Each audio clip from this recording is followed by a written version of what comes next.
Salut à tous, dans cette vidéo je vais vous partager toutes mes connaissances des mécaniques économiques de TFT, mais aussi comment adapter son plan de jeu en conséquence. Cette vidéo est la première d'une longue série qui reverra tous les grands principes du jeu. Donc si vous voulez gagner des LP, abonnez-vous pour ne pas rater les suivantes. Il y a plusieurs manières de générer des golds dans TFT. Vous gagnerez à chaque tour 5 golds automatiquement. Ensuite, vous gagnerez des golds en fonction de vos séries de défaites et de victoires. Entre 2 et 4, 1 gold. À 5 victoires, 2 gold. À 6 victoires et plus, 3 gold. Ensuite, il y a les paliers qui vont vous donner des golds en fonction de ce que vous avez déjà dans votre banque. Donc si vous avez plus de 10 gold, ça vous donnera 1 gold par tour. Si vous avez plus de 20 gold, 2 gold par tour, ainsi de suite jusqu'à 50 gold qui vous donnera 5 gold par tour. Ensuite, il y a des augments qui vous permettent de générer des golds ou alors des synergies.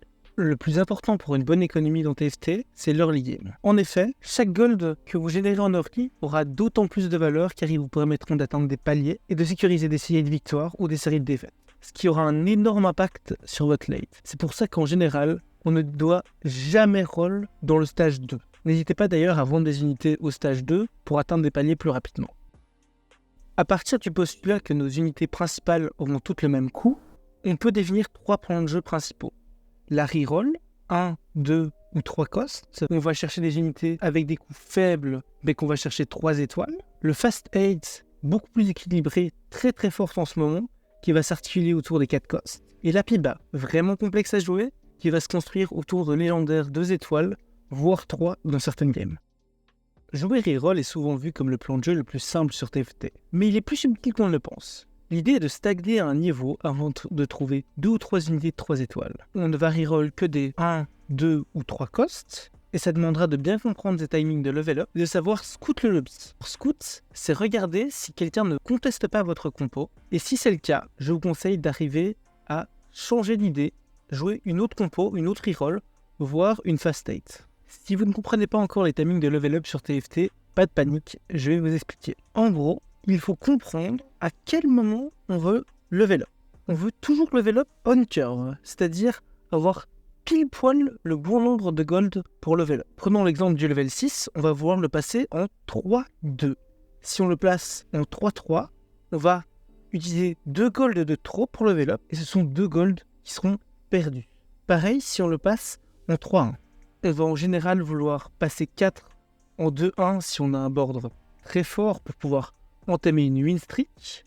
Et si on continue dans cette idée, on va vouloir passer 5 juste après le carrousel. Si on est dans l'optique de lose streak, on va vouloir passer 5 plus tard dans la partie. Si on est dans l'optique de lose streak, on passera 4 naturellement en 2-3 et le passage 5 se fera plus tard. Le plus important en général, ce sera le passage 6, sauf pour la compo one cost que je verrai plus en profondeur.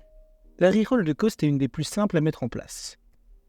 En effet, on peut win ou lose streak le stage 1, ça n'a pas tant d'importance. L'important est de se concentrer sur l'économie, donc n'hésitez pas à passer des paliers très vite et passer level 6 en 3-2. Une fois level 6, vous pouvez roll pour des unités de cost 2 étoiles, ce n'est pas obligatoire. Ce qui est important, c'est de slow roll au-dessus de 50 gold pendant tout le stage 3 et au début du stage 4, afin de trouver le plus de copies possible des unités qu'on veut reroll.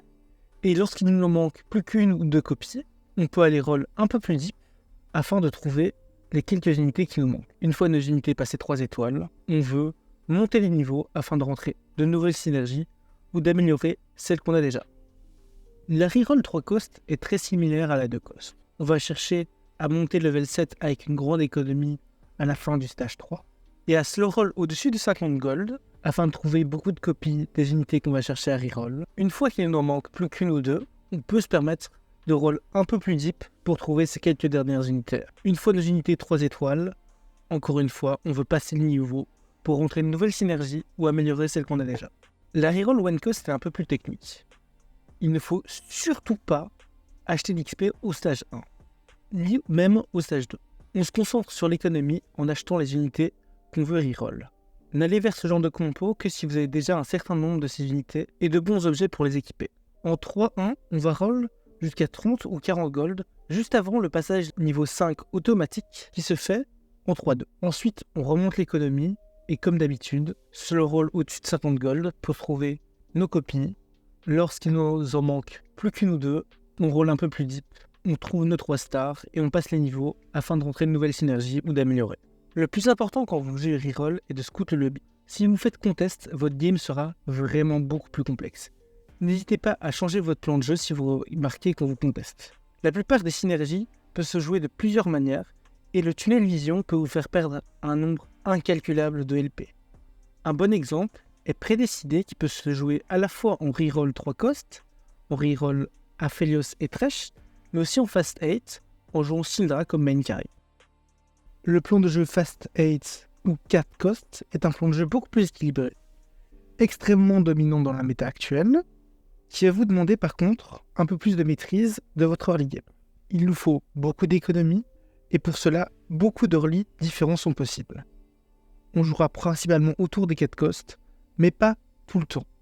On peut parfois duo carry un 4 cost avec un 2, 3, voire 1 cost.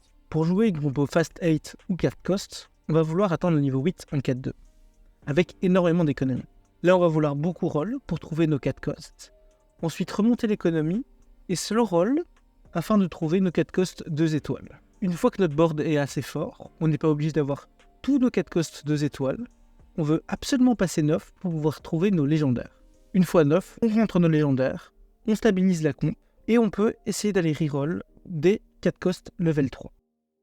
Et enfin, mon plan de jeu préféré, la Piba. L'idée va être de Fast 9 et de jouer des légendaires minimum 2 étoiles, parfois 3. Le plus complexe dans la Piba, c'est d'arriver à Fast 9. Pour jouer cette compo, vous allez absolument avoir besoin d'une excellente économie. Augment, gros swing freak, des synergies comme Fortune, qu'importe.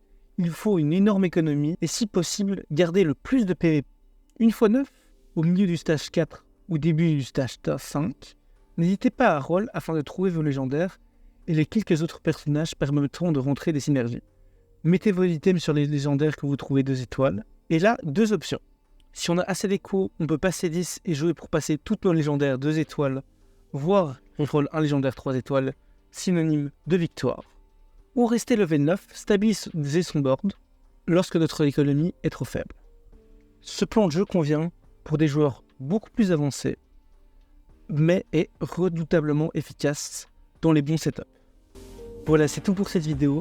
J'espère qu'elle vous aura plu. Il y a énormément de sujets que je n'ai pas encore traités. Des nouvelles vidéos arriveront très vite. En attendant, je vous invite à vous abonner et à me rejoindre sur tous mes réseaux. Je poste sur YouTube, TikTok et Twitter. Vous avez les noms juste devant vous et les liens sont en description.